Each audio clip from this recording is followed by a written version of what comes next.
Mag-absado tayo.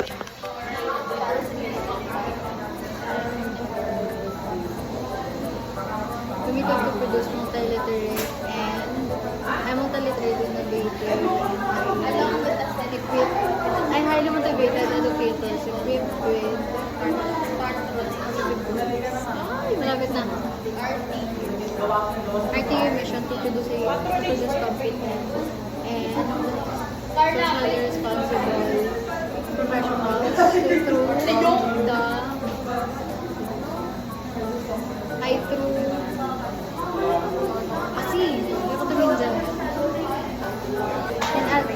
advocates commitment to global peace and sustainable ano sustainable?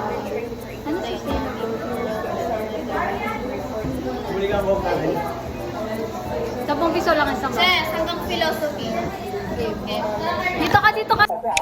I anticipate sharing these platforms with everyone, so remember to vote wisely, vote dignitary. Yun lang, and thank you very much. And good evening everyone, I am Cheska Marine Oganya from CEDO2 501A, running for the position of third year representative.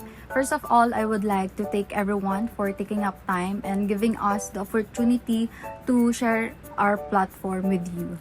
Therefore, I propose my platform named Service Learning, where I want to encourage students to become involved with Do Something organization and other similar platforms where they can perform community service linked to English education, such as soft copies of book drives. Moreover, soft copies allow students to access their readings from anywhere and as long as they have their devices. This makes study easier for them without carrying heavy physical books or even buying physical books. By this platform, I can contribute to the development of our future teachers and enable them to provide more stimulating, welcoming, and encouraging learning environments. That's all. Thank you. Going to do a backlogs. Kasi madami-dami siya. Kasi hindi tayo nakagawa kahapon. Which is fine. Pahinga na isang araw. Ginawa ko lang kahapon is review. Sino mo? Nag-review para sa test bukas. Sa kalimutan naman. Charis. Ngayon naman backlogs na. Hindi naman siya ganun kahirap. Pero research pala sa mahirap siya. Annotation, hindi ko lang talaga ma-figure out kung paano ko gagawin yung annotation. Kasi, yung dito, hindi yung sa gilid. Yung, wait lang ito. Magta-type pa na.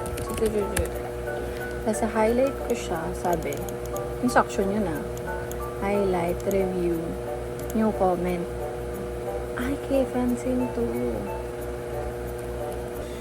Yon, may meeting kami with our department head. Ayun na nga sila sa meeting. Kasama ang old and new officers. Kasi we just got our results na all of the members and Bini Party List Builders of Innovative and Nurturing Institution won the election. Kahit wala na akong kalaban. Siyempre, abstain. Walang masyadong nag-abstain sa amin. Sa akin, like, 28 or 29 person nag-abstain. Tapos, ang sabi pa nila, baka daw, yun pa yung mga taong hindi nakaboto nung araw na yun.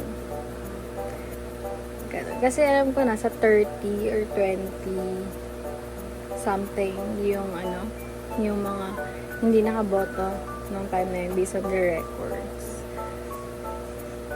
Yeah. Kahit Friday ngayon na talaga kami pasok. Kailangan namin gawin ito.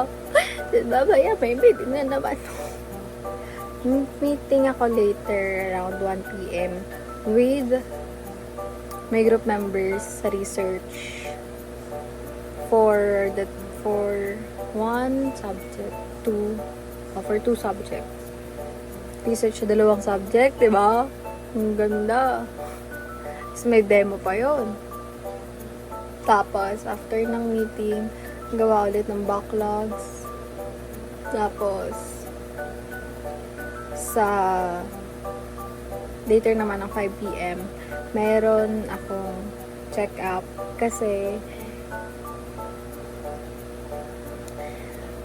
sakit na naman ang ipin ko and it's been acting up with around 2 days na. 3.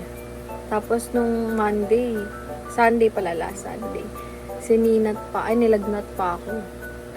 Pero, yan, I'm okay na. Hindi ko na rin masyado ramdam yung sakit. Yeah. Ito na kami start ng meeting. Bye! Hi, as you can see, I have my laptop with me kasi mag-video ako about sa literature, macro skills, and grammar na i-demo namin pero kailangan creative. That's why I have banana. So, ayun. Gagawin ko na muna kasi I have a lot of agenda today. Meron ako online class ng 10:30 and kailangan kong maglaba ngayong Sabado para sa Sunday.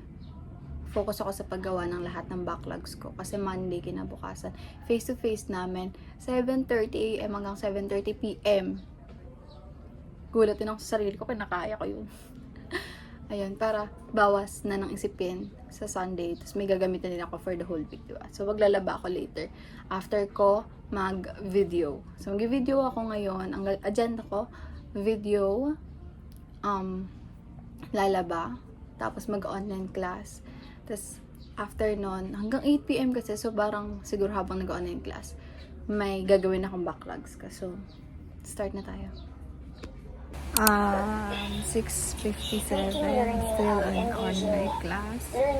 Wala nang energy and haggard na. Wala pang ligo. Diyos ko, gabi na naman maliligo yung babaeng ito. Personally relevant. Tired. So, ayun, it's currently 12:30 a.m. September 15 na. And, natapos ako gumawa ng backlogs around 11:45, something like basta bago mag-12. Tapos, nag-skincare lang ko. Hindi ako sa skincare. Yan nga may skincare ko. Tapos, yun, pahinga na. Grabe. 15 days pa lang ng September, pero yung pagod ko pang buong semester. Yun lang. Ngayon lang ulit ako pag-video kasi hindi ko alam paano ko isisingit yung kanina. Wala dun sa isip ko. Pero ngayon kasi gusto ko mag-rant, kaya naisipin ko mag-video. So, ayun lang. Sana kayanin pa hanggang katapusan na